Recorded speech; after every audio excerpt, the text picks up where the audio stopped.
헤롯의 죽음에 대한 서사, 헤롯의 죽음에 대한 서사라는 제목으로 하나님 말씀 나누고자 합니다.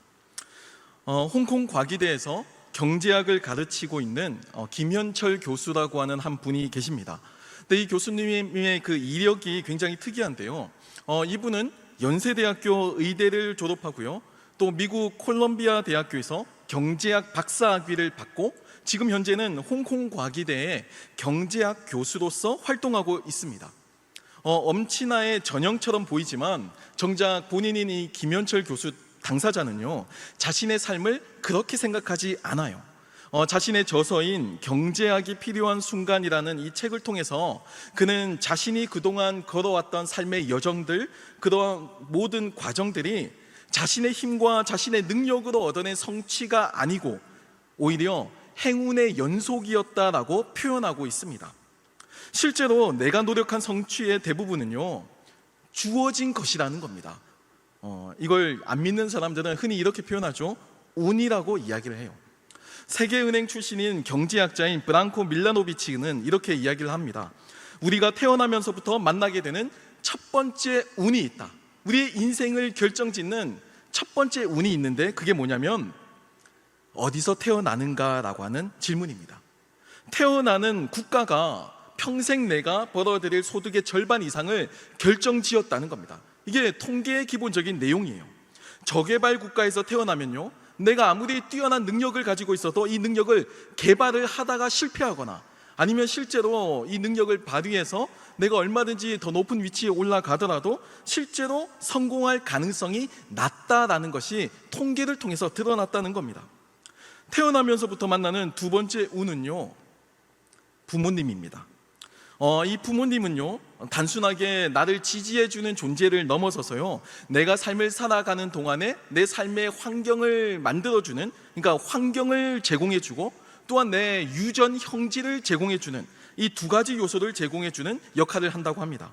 그래서 환경과 유전의 역할을 우리 인생에서 명확하게 구분할 수는 없지만 미국 다트머스 대학의 브루스 세서도트라고 하는 학자는 그래서 이제 연구를 했어요.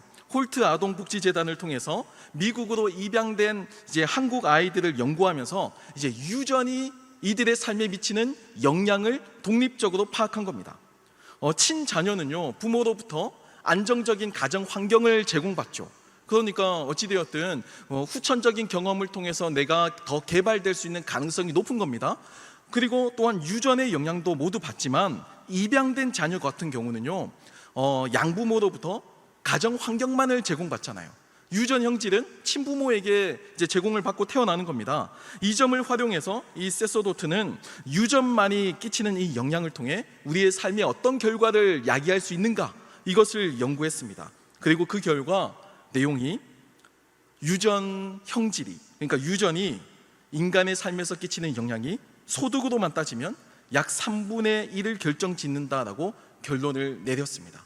3분의 1을 좌우할 수 있을 정도의 막강한 힘을 유전이 가지고 있다는 거예요. 태어난 나라와 부모를 스스로 결정할 수 있는 사람은 아마 없을 겁니다. 인생 성취에 있어서 내가 태어나서 내 꿈과 비전을 성취하기 위한 목적에 있어서 나라가, 태어난 국가가 50%를 좌우하고요, 또한 내가 태어날 때부터 가지고 태어나는 그 유전 형질이 30% 이상을 차지한다는 말은요, 인생 성취에 있어서 약 80%가 거의 운에 가깝다라는 말이 거의 과언이 아니라는 거예요. 그런데 이 김현철 교수는요, 그럼 80%만 운이냐, 20%는 인간의 노력이냐, 그것도 아니라는 겁니다. 심지어 남아있는 20%마저도 내 능력이나 내 노력을 통해서 성취하는 것이 아니고요, 여기도 실제로는 모두가 다 대부분 크고 작은 운의 연속이라는 거예요. 내가 통제할 수 없는 일들이 나를 만들어 간다고 이야기를 하고요, 그래서 성공한 사람들은 착각에 빠져 있다는 겁니다. 내가 내 삶을 다 통제하고 있고 계획적으로 내가 노력을 해서 지금의 인생 성공을 성취했다라고 착각한다고 지적하는 거예요. 이 연구는요, 성공한 사람이 자신의 성공을 자신의 노력으로만 생각하고 다른 사람들의 실패를 깔보거나 얕보면 안 되고 오히려 그들을 도와주어야 할 그 이유와 당위성을 보여주는, 경제학적으로 보여주는 연구라고 할 수 있습니다. 저는 이 연구가 사실 우리의 삶이 대부분 우리가 통제할 수 없는 상황과 일들을 통해서 이루어지고 있음을 보여준다라고 생각해요. 내가 태어나고 내가 자라게 될 환경, 그리고 내가 태어난 그 태생은 바꿀 수가 없습니다. 순간 찾아오는 위기나 고난도 마찬가지예요. 내가 계획한다고 해서 피해가는 것도 아니고요, 내가 아무리 잘 준비한다고 해서 이런 위기와 갈등이 피해가는 것이 아닙니다. 실제 우리의 삶은요, 내가 개척한다고 믿고 살아가지만 실제로 그거 착각이라는 거예요. 개척이 아니고 나에게 주어져 있는 삶의 조건들, 나에게 주어져 있는 의미 없어 보이는 일들, 그러니까 평범한 일상들의 연속 속에서 가끔 갑자기 의미가 생기기도 하고요, 그래서 천재들은 갑자기 거기서 사업 수완을 발휘하고 갑자기 이 길이 내 길이구나 해서 갑자기 자신의 재능을 꽃피우기도 하는 겁니다. 그게 우연이라는 거예요. 그냥 자신이 계획해서 노력해서 얻는 게 아니라는 겁니다. 모든 것을 예측하고 움직이고 계획대로 성취하는 것은 불가능하고, 심지어 그렇게 열심히 살아왔다 하더라도 그 안에는 여러 가지 각종 변수가 우리의 인생을 침투하고 있고 개입하고 있다는 거예요. 이런 복잡한 삶을 우리는 어떻게 살아가야 할까요? 오늘 헤롯의 파란만장한 삶을 통해서 한번 살펴보길 원합니다. 오늘 저희가 읽은 본문은 헤롯 왕에 의한 초대교회의 위기에서부터 출발합니다. 본문 2절 말씀을 보면요, 그때 헤롯 왕이 손을 들어 교회 중에서 몇 사람을 해하려 하여 요한의 형제 야고보를 칼로 죽이니라고 합니다. 여러분, 야고보는요, 요한과 베드로와 함께 예수님의 수제자로 불리던 그런 입지의 인물이었습니다. 그런 그가 갑자기 순교를 당하게 돼요. 그리고 베드로도 사로잡히게 되는 겁니다. 이것은 초대교회의 입장에서는요, 탑 리더십, 그러니까 최고 리더십의 한꺼번에 이룰 수 있는 위기 상황에 직면했다는 것을 뜻해요. 그리고 이 초대교회에 닥친 위기는 순전히 헤롯이라는 인물의 개인적인 판단에서부터 출발했다는 겁니다. 본문 3절 말씀을 보면요, 유대인들이 이 일을 기뻐하는 것을 보고 베드로도 잡으려 할새 때는 무교절 기간이라 라고 합니다. 헤롯의 목적은 단순합니다. 그는 유대인들이 자신의 지지 기반임을 알고 있었어요. 그리고 이 유대인들을 잘 통치해야 자기가 눈치 보고 있는, 자기가 잘 보여야 하는 그 로마 제국에게 환심을 산다는 사실을 잘 알고 있었습니다. 정치적인 능력이 굉장히 뛰어난 인물이었죠.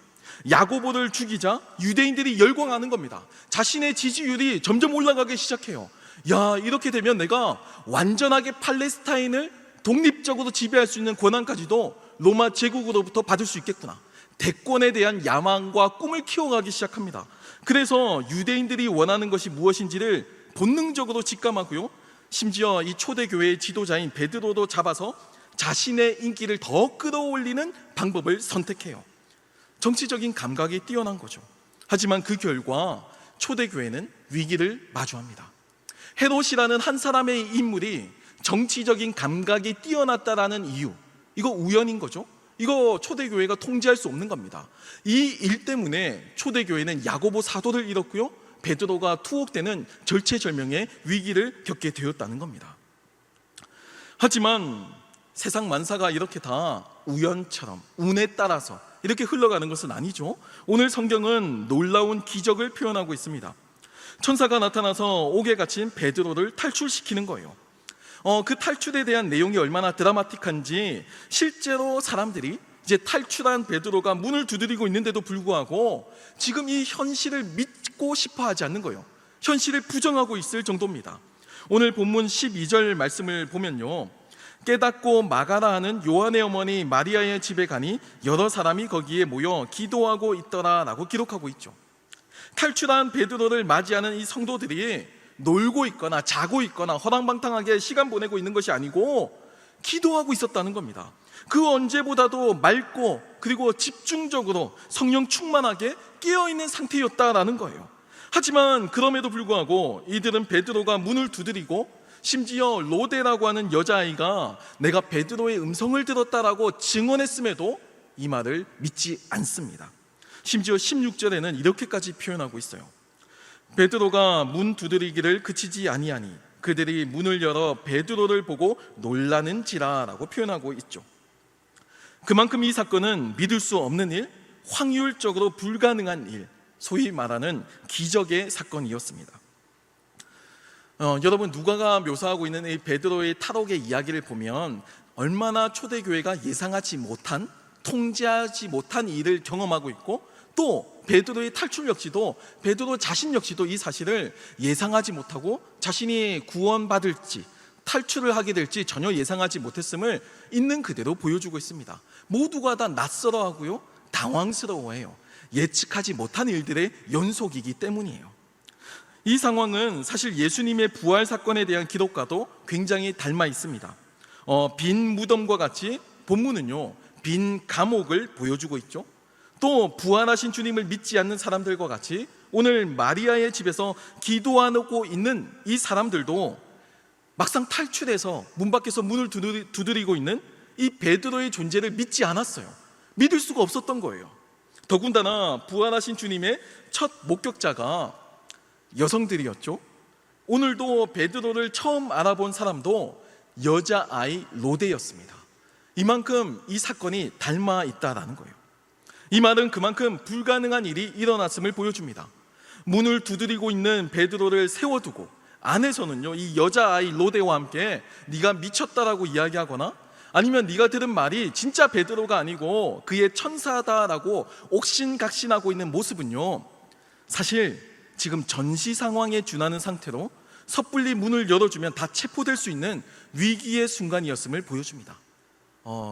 비밀경찰 게슈타포가 갑자기 난입해서 문을 두드리는 거예요. 이 사람이 아군인지 적군인지 모르는 상황에서 문을 함부로 열어줄 수는 없잖아요. 그런 긴장감과 위기 상황을 오늘 누가는 초대교회의 그 위기의식과 함께 잘 담아내고 있습니다. 베드로가 탈출한 이후에 헤롯은 베드로가 사라졌음을 파악하고 경노하기 시작합니다. 본문 19절 말씀을 보면요, 헤롯이 그를 찾아도 보지 못하매 파수꾼들을 신문하고 죽이라 명하니라. 헤롯이 유대를 떠나 가이사랴로 내려가서 머무니라 라고 전합니다. 헤롯은 베드로 탈출의 그 책임을 물어서 파수꾼들을 죽입니다. 다 처형시켜요. 그리고 유대를 떠나서 가이사랴로 내려가게 됩니다. 정말 전혀 인과관계 없어 보이는, 정말 아무런 연관관계 없어 보이는, 아무렇지 않아 보이는 이 결정이, 이 행보가 이 헤롯의 마지막이 되었습니다. 여러분, 사실 초대교회를 향한 박해는요, 사내들인 공회로 불리는 유대인들이 주체였어요. 유대인들이 초대교회를 대적하고 박해했던 겁니다. 그 박해로 인해서 우리가 앞서서 설교에서도 나누었지만 첫 번째로 순교한 인물이 스데반 집사님이었죠. 그런데 오늘 본문은요, 그 주체가 유대인에게서 헤롯으로 옮겨가게 되었습니다. 이제 본격적으로 공권력의 힘을 가지게 된 거예요. 정부가 공식적으로 박해하기 시작한 겁니다. 그 전에는요, 자치정부였어요. 그러니까 사내들인 공회가 유대 자치를 이제 담당하고 있는 그냥 힘을 가진 이제 호족과 같은 그런 역할이었는데요. 그들이 박해를 했다면 이제 헤롯이 나섰다는 것은 이제 그 지역의 정부가 공식적으로 초대교회를 박해하기 시작했음을 의미합니다. 그러니까 더 큰 위기가 생기는 거죠. 그리스도인들에 대해서 반감을 가진 유대인들의 그 반감 정서에 편승해서 자신의 지지율을 높이기 위해서, 자신의 인기를 높이기 위해서 칼을 휘두르게 된 겁니다. 사실 이 순간에도 안디옥이나 예루살렘이나 사실 이 모두가 다 로마 제국의 치하하에 있었어요. 로마는 당시 초대교회의 적이기는 했지만 여러분, 그래도 로마는 문명국가입니다. 오늘날 사회나 역사적으로 볼 때도 로마는요, 역사상 보기 드문 굉장한 문명국가였음이 드러나고 있어요. 그런데도 불구하고 이 헤롯은 그 문명국가답지 않은 통치를 행하고 있는 겁니다. 법이 있었고 심지어 로마 시민권자는 형사법에 의해서 기소가 된 이후에도 나는 황제에게 재판을 받고 싶다라고 요청을 하면 로마까지 압송받아서 황제 앞에서 재판을 받을 수 있는 특권도 있었습니다. 그 말은요, 오늘 야고보를 처형하거나 베드로를 체포하기 위해서 분명한 법 규정이 필요했다는 겁니다. 헤롯에게는요. 그런데도 그는 자세히 알아보지 않고 자신에게 유리하고 인기를 얻을 수 있는 쪽을 선택해서 초대교회를 마구 박해하기 시작한 겁니다. 이는 그가 난폭한 성격을 가지고 있고 자기의 인기, 자신의 지지율을 끌어올리기 위해서 물불을 가리지 않는 인물이었음을 잘 보여주고 있어요. 베드로가 탈출한 이후 이제 가이사랴로 내려간 헤롯은 이상한 사건을 겪게 됩니다. 당시 가나안 북부 해안인 두로와 시돈은 팔레스타인으로부터 식량을 공급받고 있었거든요. 그런데 어떤 일인지 몰라도 헤롯의 미움을 사서 이제 오늘날로 치면 이제 대북 이제 봉쇄 정책을 비슷한 거예요. 그러니까 두로와 시돈이 식량 수입을 완전히 봉쇄당하게 된 겁니다. 그러니까 경제 상황이 말이 아닌 거예요. 그래서 이들이 이제 헤롯의 신하인 블라스도를 설득해서 헤롯에게 잘 보여서 다시 이 제재가 풀어지기를 바라면서 외교를 청탁하는 장면이 이제 본문 20절에 나옵니다.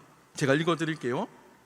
헤롯이 두로와 시돈 사람들을 대단히 노여워하니 그들의 지방이 왕국에서 나는 양식을 먹는 까닭에 한마음으로 그에게 나아와 왕의 침소 맡은 신하 블라스도를 설득하여 화목하기를 청한지라 라고 합니다. 성경에 의하면 헤롯은 이 평화 조약을 위해서 가이사랴 지방으로 행차하게 된 겁니다. 그리고 그 축하의 자리에서 왕이 연설을 하기 시작하자 사람들의 반응이 이 헤롯의 기대와 똑같아요. 사람의 소리가 아니고 신의 소리다라고 열광하기 시작합니다.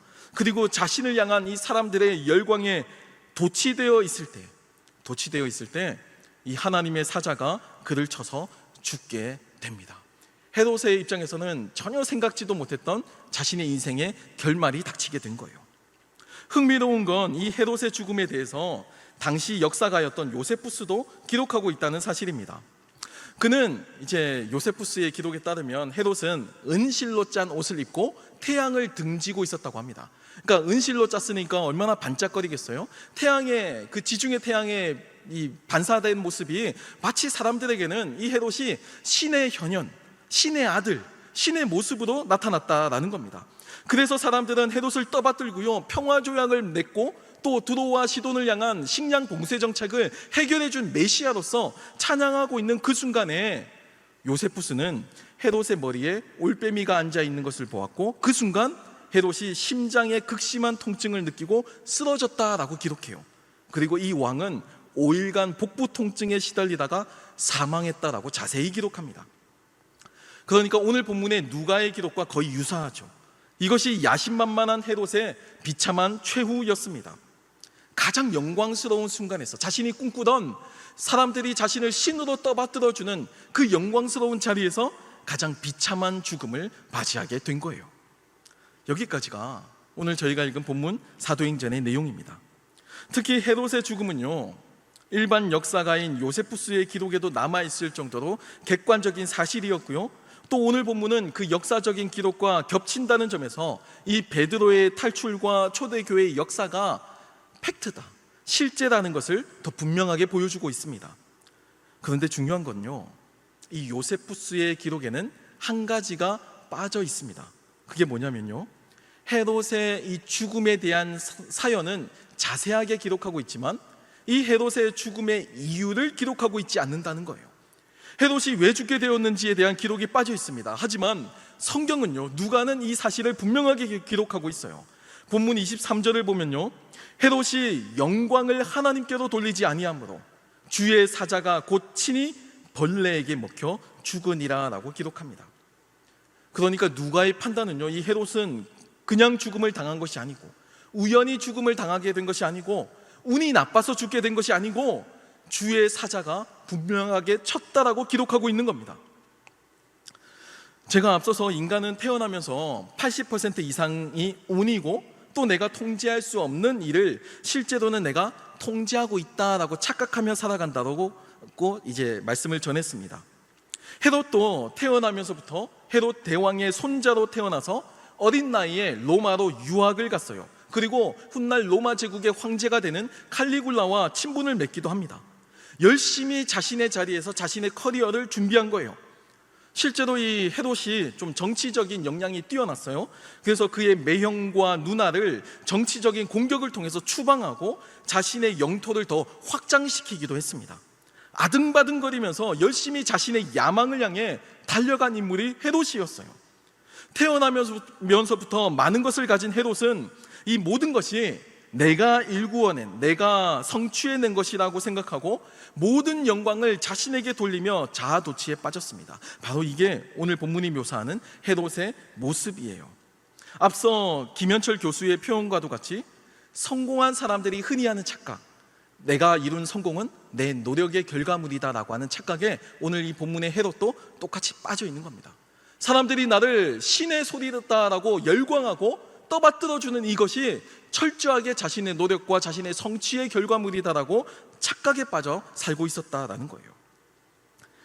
헤롯에 의한 초대교회의 핍박, 그리고 헤롯의 가이사랴에서의 이 죽음, 전혀 연관성이 없어 보이는 이 두 가지 사건.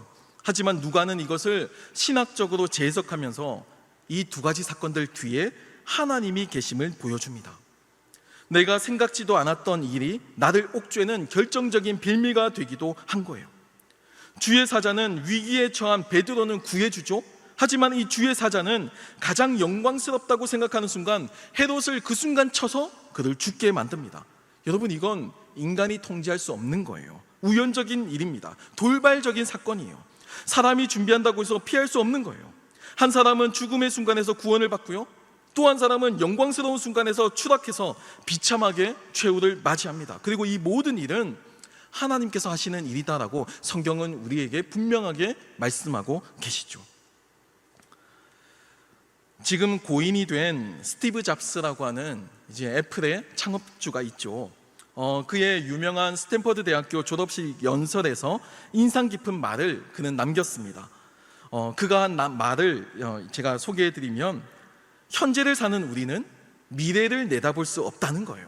애플이라고 하는 가장 창의적인 기업을 이제 만든 기업가의 말로서는 참 동의하기 힘든 그런 표현이죠. 미래를 내다볼 수 있다면 어려운 일을 피해갈 수 있을 거예요. 그리고 현재를 더 유익하게 보낼 수 있을 겁니다. 아마 이것을 헤롯에게 도입해 보면, 헤롯도 자신이 가이사랴에서 비참하게 죽을 것을 알았다면 아마 이 현재의 삶을 그렇게 악하게 살지는 않았을 거예요. 아둥바둥거리며 매형과 누나를 추방시키고 로마에 잘 보이기 위해서 그렇게 지지율에 연연해하면서 그렇게 살지는 않았을 겁니다. 현재의 삶에서 아무리 노력을 해도 타고난 운과 태생을 바꾸지 못할 때도 있고, 또 헛수고하는 것 같이 현실의 삶이 우리에게 지리하게 느껴질 때도 있어요. 심지어 우리는 그리스도인이잖아요. 그리스도인으로서 살아가는 것이 내 삶에 아무런 도움이 되지 않는 것 같고, 또 심지어 아무 유익이 없는 것 같은 절망감, 패배감에 빠져 있을 때도 있습니다. 많은 사람들이 현재의 삶을 미래와 연결시키려고 하지만 이 스티브 잡스의 표현에 따르면 실제로 현실에서 그건 불가능하다는 거예요. 불가능하다는 겁니다. 불확실하고 때론 헛수고인 것 같고 혼자 고난을 당하는 것 같고 무의미한 현재를 보내는 것 같아도, 그럼에도 그게 현실의 삶이라는 겁니다. 받아들여야 된다는 거예요. 하지만 여기서 끝나지 않죠. 스티브 잡스는 현재가 미래와 연결된다는 것을 알 수는 없지만 그걸 믿어야 한다, 믿음이 필요하다라고 표현합니다. 그래서 언젠가 현재의 내 수고와 노력이 미래의 그 어느 순간에 분명히 결실하게 될 것을 발견할 수 있을 것이다 라고 명언을 스탠퍼드 졸업생들에게 남겼어요. 그러니까 스티브 잡스에게는요, 이건 사실관계가 아니고 믿음의 영역이고 선포의 영역인 겁니다. 현실의 삶을 열심히 살았을 때, 내가 씨를 뿌렸을 때 어느 순간 이 모든 것들이 전혀 내가 연관하지 못했던 이 많은 사건들이 훗날에는 하나의 점이 되어서 선으로 연결되어서 내 미래에 분명한 결실로서 나타날 것이다 라고 하는 희망찬 믿음을 가져야 오늘의 삶을 더 의미 있게 살아갈 수 있다라고 이야기하는 거예요. 저는 이 스티브 잡스의 표현이 참 의미 있다라고 생각합니다. 왜냐면요, 사실 우리는 미래보다 과거에 얽매여서 연연해하며 현재를 살아가고 있기 때문입니다. 여러분, 자신의 삶을 한번 잘 들여다보세요. 심리학이나 상담학은요, 대부분 그 사람의 과거에 집중합니다. 그 사람의 과거의 상처, 트라우마에 집중해요. 그래서 과거를 들여다보고 현재를 해석해내려고 합니다. 물론 실제로 과거의 트라우마가 현재의 삶에 영향을 주기도 해요. 과거를 잘 들여다보고 그래서 같은 실수를 반복하지 않는 것, 오늘이라고 하는 이 현실을 살아가는데 굉장히 중요한 의미가 있는 건 사실입니다. 하지만 과거를 들여다보는 것보다 더 중요한 것을 우리는 놓치고 있어요. 과거를 들여다봐서 오늘의 나, 현실의 내 모습을 발견하는 것도 중요하지만 그보다 더 중요한 것은요, 미래를 들여다보는 겁니다. 과거가 현재와 연결되어 있죠. 과거가 나를 만들었으니까. 하지만 우리가 놓치고 있는 것, 현실은 미래와 연결되어 있어요. 우리의 현실이 미래를 바꿀 수 있다라는 겁니다. 그 말은 과거가 현재를 만들었지만 현재가 미래를 만들 수 있다라는 의미이기도 해요. 헤롯은 자신의 타고난 태생으로서 많은 부와 명예를 누렸습니다. 그리고 평생 자신이 집착하고 지향하는 단 하나의 목표, 그 권력을 향해서 현재의 삶을 갈아 넣었습니다. 그렇게 집착하며 갈아 넣었어요. 초대교회를 핍박하기 시작한 것도, 야고보를 죽이기 시작한 것도, 베드로를 옥에 가두기 시작한 것도, 초대교회와 척을 지기 시작한 것도, 그리고 탈출한 베드로 때문에 파수꾼들을 처형할 정도로 이렇게 냉혹한 모습을 보인 이유도 단 하나, 자신의 정치적 야망 때문이었습니다. 이 야망을 이루고자 자신은 이 무모한 선택과 결정을 반복하며 자신의 삶을 사지로 몰아넣었던 거예요. 하지만 가이사랴로 내려간 헤롯은 행사장에서 비참한 최후를 맞죠. 요세푸스나 다른 사람들은 헤롯이 왜 죽었는지 모르지만 오늘 성경은 그가 왜 죽었는지 분명히 밝히고 있습니다. 그는 하나님께 영광을 돌리지 않는 삶을 살며 평생 자신에게 집중하며 살았다는 거예요. 자신의 야망을 위해서 의도적으로 초대교회를 박해했고요, 사람들의 그 칭송과 열광에 도취되었습니다. 그 결과 주의 사자를 통해서 죽음을 맞이하게 된 거예요. 아무 관련 없어 보이는 이 사건이지만 실제로는 그 사건들 뒤에 하나님께서 살아계시고 하나님께서 그 삶을 주관하고 계신다는 것을 보여주고 있는 겁니다. 사랑하는 여러분, 우리의 삶을 주관하시는 분은 하나님이세요. 하나님께서 우리의 삶에 일어나는 내가 통제하지 못하는 일들, 예측 불가능한 일들, 우연히 발생한 모든 일들, 세상 사람들이 운이다라고 이야기하는 그 모든 일들을 주관하시고 인도하시고 섭리하고 계십니다. 우리를 둘러싼 삶의 80%가 운이다라고 이야기하지만 사실 우리는요, 하나님의 손에 우리의 삶이 붙들려 있음을 고백합니다. 헤롯의 삶과 같이 현실에 집중하면서 그저 하나의 욕망을 위해서 달려가는 삶이 아니라 세상을 바꾸실 그 하나님의 미래를 기대하면서 오늘 우리의 현실 속에서 무가치해 보이고 지리해 보이고 탈출구도 없어 보이고 답도 보이지 않는 이 현실 속에서 그래도 열심히 하나님 의지하며 씨를 뿌리며 하나의 점을 연결하고 미래와 또 현실의 점을 또 하나 연결하고 그렇게 또 하나의 씨앗을 심는, 그렇게 하나님을 의지하고 고백하는 저와 여러분이 되길 소망합니다.